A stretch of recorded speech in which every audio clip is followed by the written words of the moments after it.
Olá, de volta com nossos estudos bíblicos. E hoje vamos estar falando sobre a vida segundo o Espírito. Isso baseado na epístola do apóstolo São Paulo aos Romanos, no capítulo 8. No final do capítulo 7 de Romanos, Paulo disse que Jesus Cristo é a resposta mais urgente do homem, que é a libertação da morte espiritual. Isso no capítulo 7, nos versículos 24 e 25. Aqui no capítulo 8, Paulo afirma que Deus, Pai, Filho e Espírito Santo, ele trabalha para a salvação dos fiéis. Este é um capítulo que consola a todos os que lutam contra o pecado no serviço do Senhor. A palavra de Deus afirma categoricamente que quando confessamos o Senhor Jesus como nosso Senhor e Salvador, em arrependimento e com fé, nós passamos a estar unidos com Cristo. Ou seja, o Espírito de Deus habita em nós e somos libertos das cadeias do pecado. No entanto, nossos desejos pecaminosos não desaparecem completamente.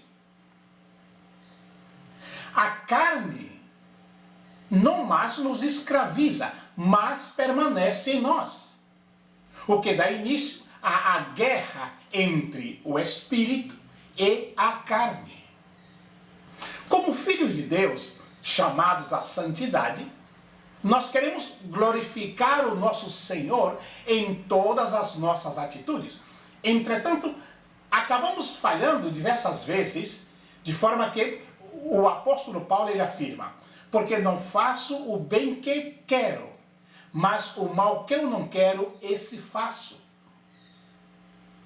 Isso ele declara no capítulo 7 e versículo 19 da epístola aos Romanos.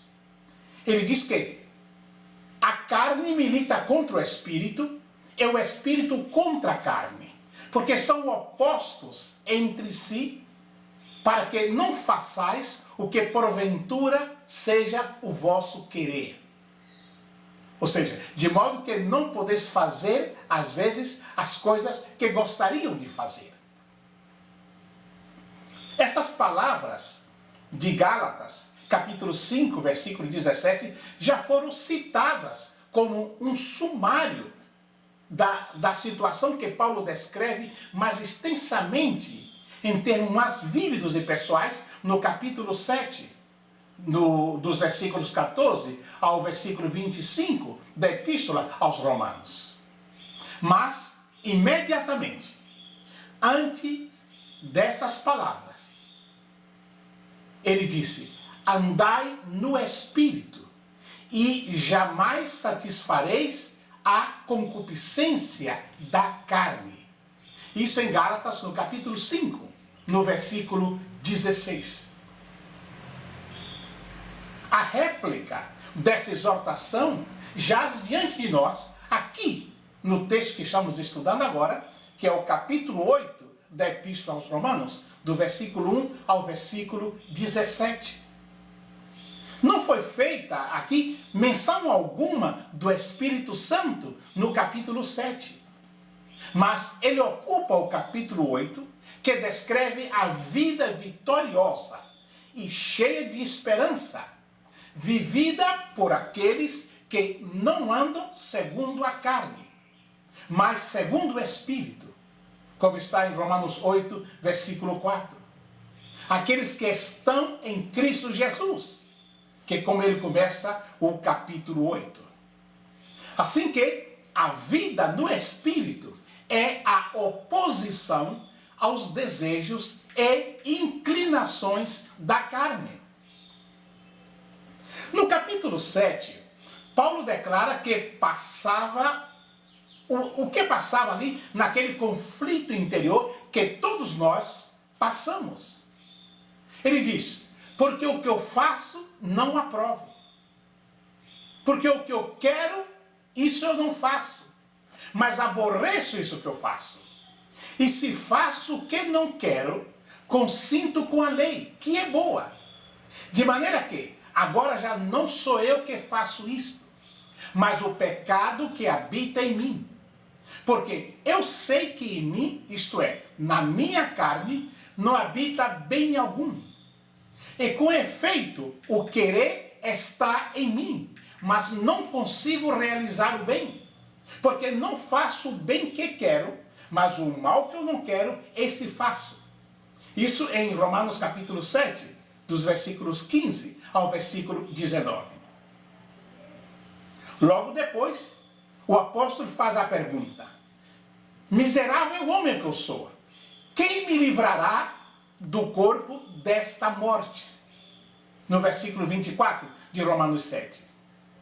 Aqui ele está externando assim a sua incapacidade, a sua dificuldade de por si mesmo vencer a carne. E muitos pensam que essa pergunta ficou sem resposta. Mas não, logo a seguir, ele mesmo, o apóstolo, afirma: dou graças a Deus por Jesus Cristo, nosso Senhor. Assim que eu mesmo, com o entendimento, sirvo a lei de Deus, mas com a carne, a lei do pecado. Romanos 7, 25. E o capítulo 8 revela como Jesus Cristo nos dá esta vitória para vencermos a carne. Temos a provisão de Cristo para vencermos. E da mesma forma, como havia dito em Gálatas, que o segredo de não cumprir os desejos da carne é andar no Espírito, o apóstolo também diz, em outras palavras, aos crentes da igreja de Roma, onde ele escreve essa epístola: porque a lei do Espírito de vida em Cristo Jesus me livrou da lei do pecado e da morte. Já aqui em Romanos capítulo 8, versículo 2. Ele faz questão de ressaltar aqui no capítulo 8, como já havia feito no capítulo 7, ele faz questão de ressaltar o fracasso da lei. O sistema anterior de vida, mediante a obediência à lei, manifestadamente nunca logrou êxito.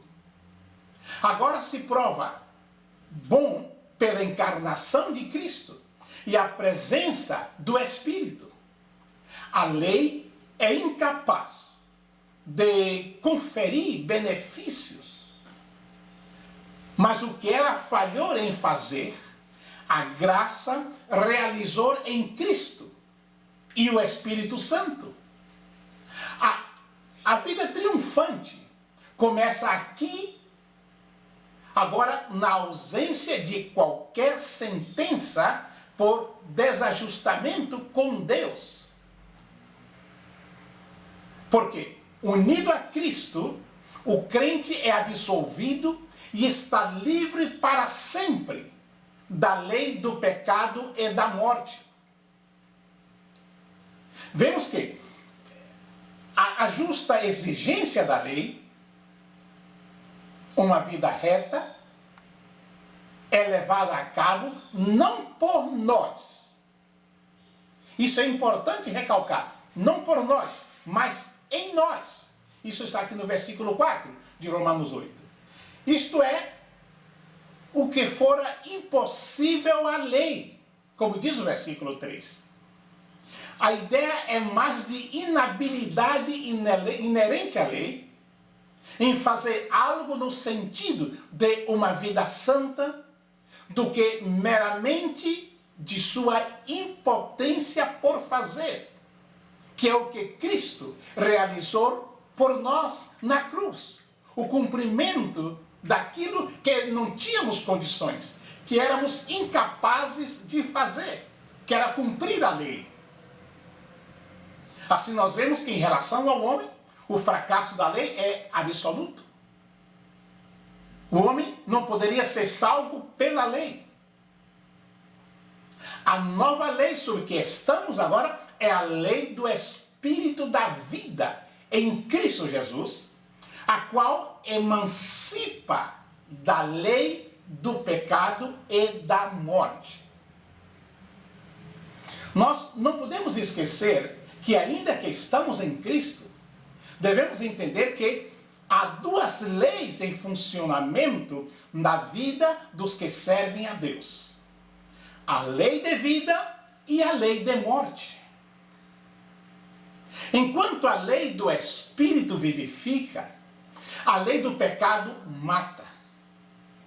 No versículo 6, nós lemos: porque a inclinação da carne é morte, mas a inclinação do Espírito é vida e paz.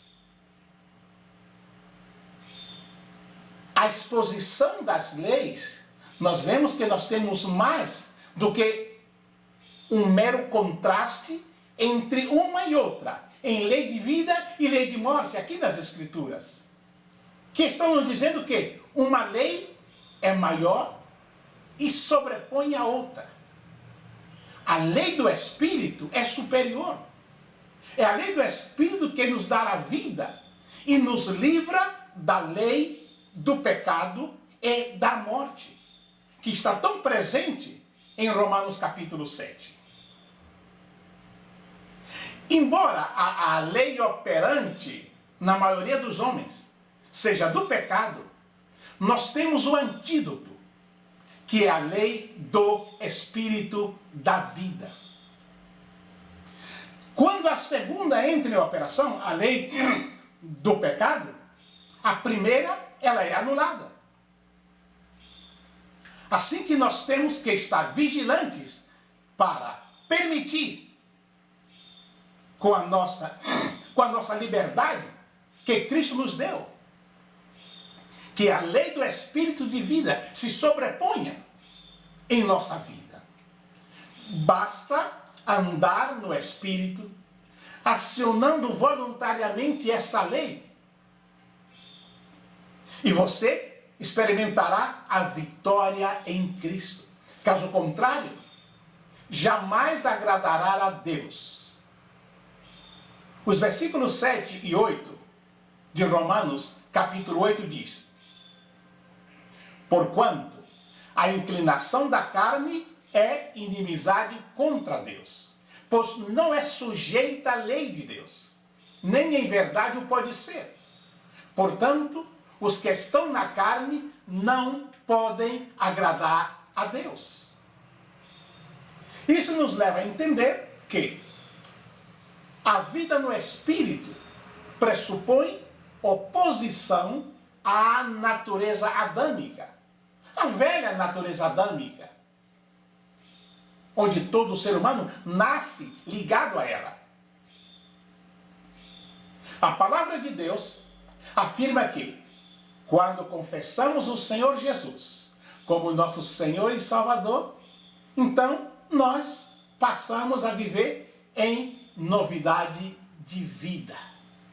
Isso é muito importante que tenhamos sempre presente, que, como filhos de Deus, fomos chamados à santidade e queremos sempre glorificar o nosso Senhor em todas as nossas atitudes. Entretanto, quantas vezes nós falhamos, como já falamos aqui, repetindo o texto de Romanos 7,19. Faço às vezes o que não quero fazer. Aí vem a pergunta: haveria algum modo de agir diferentemente? Pela graça de Deus, sim. Este assunto é abordado em diversos livros da Bíblia, sendo que na Epístola aos Gálatas, esta abordagem é uma das mais esclarecedoras.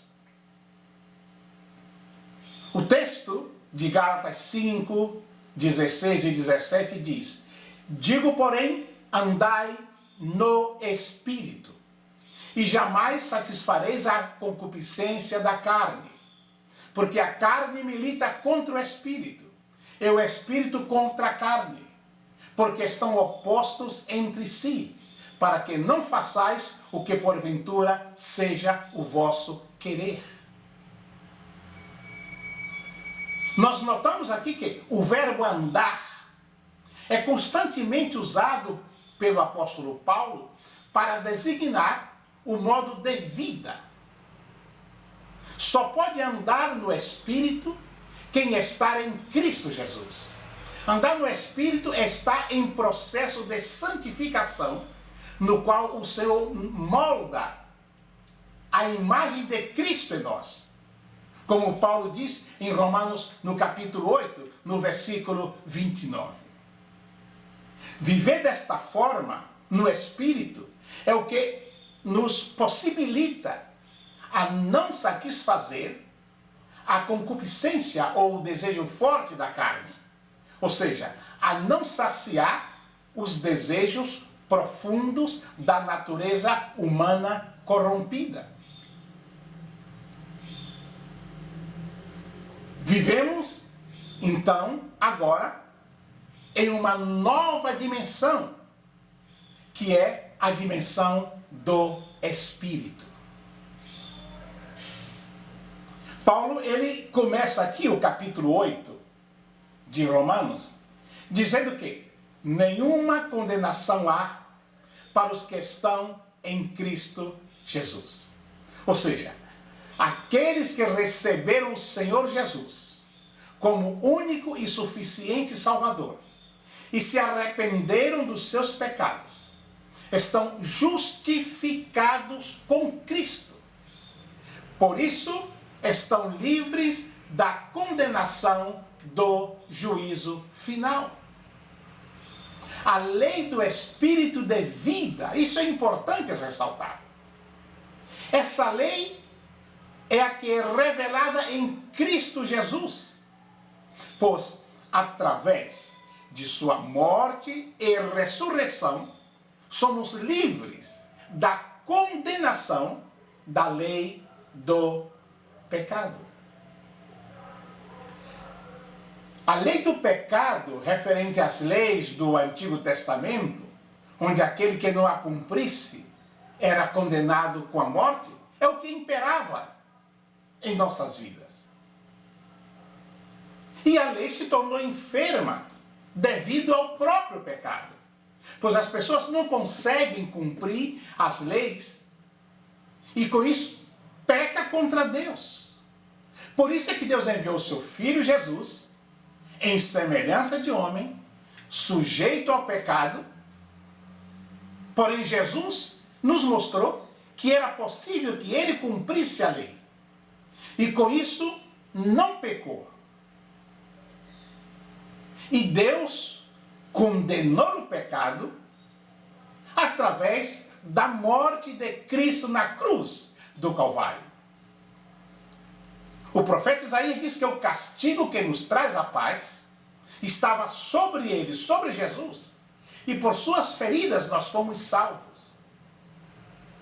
É por isso que em Cristo cumprimos a lei pelos nossos, não pelos nossos esforços, não pelos nossos méritos, mas pelos méritos de Cristo. Por isso que Deus amou o mundo de tal maneira que deu o seu Filho para que todo aquele que nele crê, esse nele crê é muito profundo, crê que ele cumpriu por nós. E assim nós não perecemos, mas temos a vida eterna. Agora, o interessante aqui é que Paulo destaca a diferença entre aquele que ainda vive preso a uma vida de pecado, com aquele que, pela fé, creu no Senhor Jesus e teve os seus pecados justificados, sempre pela fé, como o texto de Romanos capítulo 5. Sendo, pois, justificados pela fé, temos paz para com Deus por meio de nosso Senhor Jesus Cristo. Aqui, no capítulo 8, nós temos a descrição perfeita do plano da salvação. uma vida espiritual de liberdade e justiça por meio da fé em Cristo. Notemos que aqui, nesse versículo 1 de Romanos 8, nenhuma condenação há em Cristo Jesus. Aqui nós derrubamos diversas teorias sectárias que pregam um outro evangelho, com doutrinas como maldição hereditária, trocas de espírito, pagar o preço. O texto é muito claro: nenhuma condenação há. A obra de Cristo foi completa, não foi uma obra parcial, deixando maldições hereditárias, etc, etc. Não. Porque quando recebemos a Jesus, todo o nosso passado de pecado é apagado por Deus. A Bíblia diz que Deus, em Hebreus capítulo 10, no versículo 17, que Deus jamais se lembrará mais dele, aquele velho passado. Passado passou. Isso não significa também que não pecaremos novamente, mas perante Deus nós estamos justificados por Cristo Jesus. Então, qual é a explicação para fazer os servos de Jesus acreditar que é possível que haja alguma maldição em sua vida, porque um antepassado, um avô ou um parente seu próximo pecou contra Deus? Meus queridos, se alguém de sua família pecou e não se arrependeu, ele, só ele, pagará por seu pecado. Cada um dará conta de si mesmo a Deus. Paulo, em Romanos 14, versículo 12, deixa isso bem claro. No versículo 2, aqui, de Romanos 8, é exposto que a lei foi incapaz de fazer por nós. Isso por causa da nossa natureza pecaminosa. Jesus tornou-se maldito para que todos fôssemos abençoados com a vida eterna. E aqui no capítulo 8, do versículo 5 ao versículo 13, nós vemos na linguagem de Paulo sobre a vitória da graça. O apóstolo, ele prossegue aqui em descrever a vida da graça, sendo como uma vida do Espírito Santo de Deus, contrastando-a com a vida da carne que estava sob a lei. A vida velha com seus interesses, ele demonstra aqui claramente que se deixa absorver por coisas da carne. Mas a vida nova, a vida do Espírito, se deleita nas coisas espirituais. Se nossa vida se põe de acordo com a carne, nossa mentalidade, então, o que é que acontece? Recebe a influência da carne, dos prazeres da carne, dos deleites da carne. Porém, se prevalece o elemento espiritual, os resultados análogos se verão em nossa compostura espiritual. Ou seja, a soma de tudo isto vem a ser o quê? Que a mente carnal é morte, mas a mente do Espírito é vida e paz. Como ele deixa claro aqui no versículo 6 do capítulo 8. Por um lado, a morte é o resultado da vida carnal. E por outro lado, a vida flui da vida espiritual, que é a nova vida. A vida carnal é hostil a Deus, pois os frutos da vida carnal conduz à morte, frustra as ideias que Deus tem para o seu povo, os ideais divinos para a humanidade. E centraliza-se em si mesma e está em guerra contra Deus. Por sua própria natureza, ela é incapaz de submeter-se a Deus, como ele deixa claro aqui no versículo 7. Considerando como supremo o mundo do seu próprio eu, o ser humano carnal, ele vive nele. Ele não pode agradar a Deus, porque é a sede de revolta contra Deus que centraliza-se no ser humano até que ele passe a viver, a andar em novidade de vida. E como sinônimo de carne, no sentido que Paulo aí ele emprega o termo, João ele apresenta o mundo. É a vida sem Deus, é a vida de egoísmo, de indulgência própria e desobediência à luz da consciência. E você me pergunta, e o que Paulo quer dizer em viver segundo o Espírito? Em primeiro lugar, andar no Espírito é viver em guerra contra a carne. No versículo 17, Paulo diz, porque a carne milita contra o Espírito, e o Espírito contra a carne, porque são opostos entre si. Há um comentário de Philip Melanchthon, que foi aluno e sucessor de Lutero. Ele afirma que a carne é a natureza inteira, é o todo do homem, seu senso e razão sem o Espírito Santo. A carne, ela é a parte que continua em nós, que deseja tudo que é contrário à vontade revelada de Deus em nossas vidas. Nós, de forma alguma, nós não podemos viver em paz com Deus. Nós temos que atacar a carne, negá-la, mortificá-la, assim como está escrito no versículo 13 de Romanos 8. Porque se viverdes segundo a carne, caminhais para a morte. Mas se pelo Espírito mortificardes os feitos do corpo, certamente viverá. Não podemos de forma alguma negligenciar esse ensino.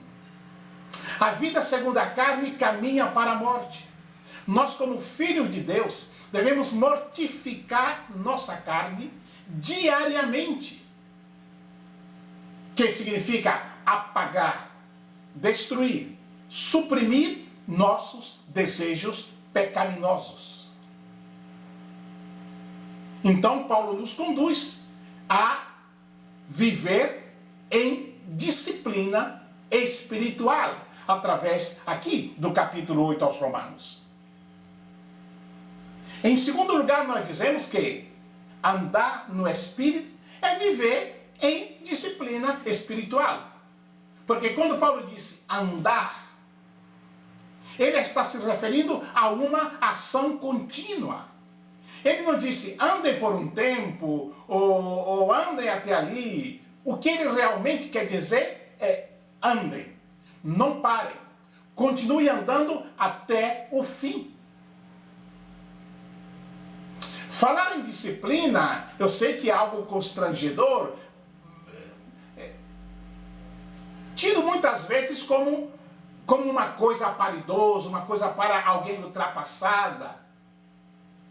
Sabemos que as últimas gerações de jovens têm buscado cada vez mais uma vida sem rotina, sem meta, a longo prazo. É a velha filosofia. Deixa a vida levar.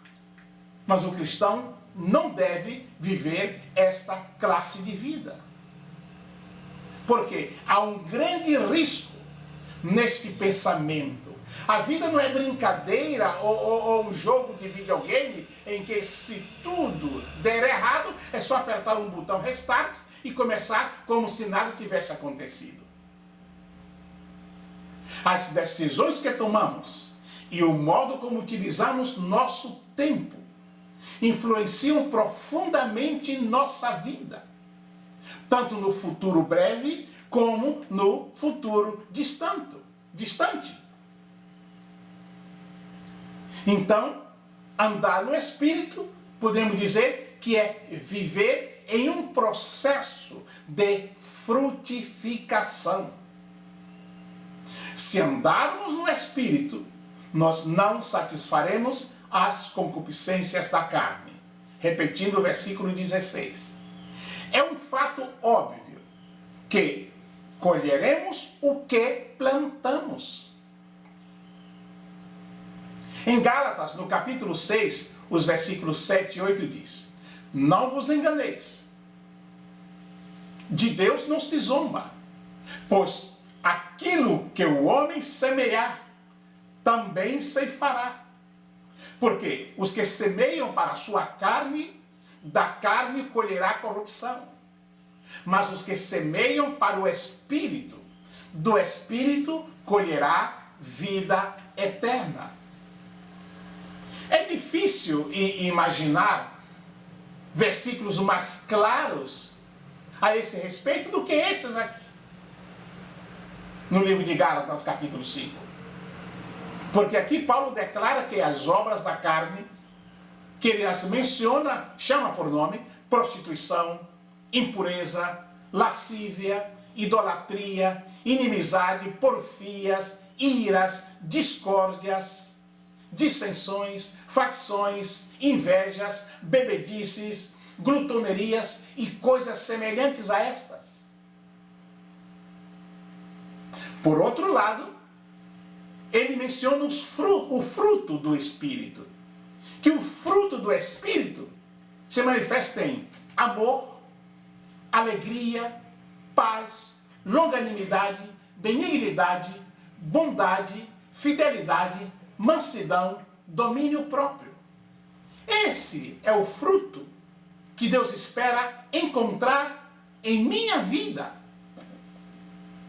em sua vida. É o fruto do verdadeiro cristão. E quando Paulo chega no capítulo 8, do versículo 18 ao 27, ele manifesta a sua alegria sobre a glória que há de ser revelada. Aqui eu vejo que no seu êxtase, em face à vitória da graça, Paulo, ele alça um voo muito além das ricas possibilidades da lei. Transportou-se para uma esfera jamais conhecida pela lei. A ideia do sofrimento não abate o apóstolo Paulo, como ele fala no versículo 18. Ele não tem dúvida sobre quanto é duro seguir a Cristo. Tampouco ele duvida que a glória por vir excederá de muito os sofrimentos presentes. Essa glória futura, ou a manifestação final de Deus em Cristo, não será uma simples visão objetiva, mas uma transformação subjetiva de caráter, do caráter do crente. A certeza da glória futura não é uma comoção passageira de otimismo. A grande glória que ele fala que há de ser revelada na vida dos filhos de Deus. No capítulo 8, do versículo 31 até o versículo 39, nós vamos encontrar um hino de louvor. Com esse hino triunfante de louvor, Paulo ele encerra a análise do curso da vida cristã. Essa vida que se desenvolve em âmbito fora do alcance do poder da lei. Se Deus dirige o nosso destino, nada mais importa.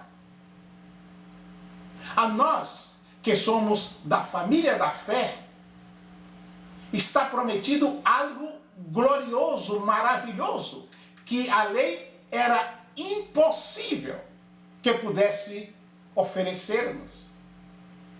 Aqui Deus, ele mostra que ele deu o seu próprio filho. E com um dom maior virá o menor. Ele não poupou o seu filho, como diz o versículo 32. Isso lembra o sacrifício de Abraão, ali em Gênesis, no capítulo 22, versículo 16. Desta promessa que abrange tudo, promessa de bênção ilimitada. O apóstolo ele continua volvendo à primeira declaração, que é do versículo 1. Agora, pois, nenhuma condenação há para os que estão em Cristo Jesus. Em Deus, podemos ter a certeza de que tudo o que acontece em nossas vidas coopera para o nosso bem, para que possamos crescer à imagem de Cristo. Isso não significa que somente acontecerá coisas boas. Não é isso que a palavra de Deus diz.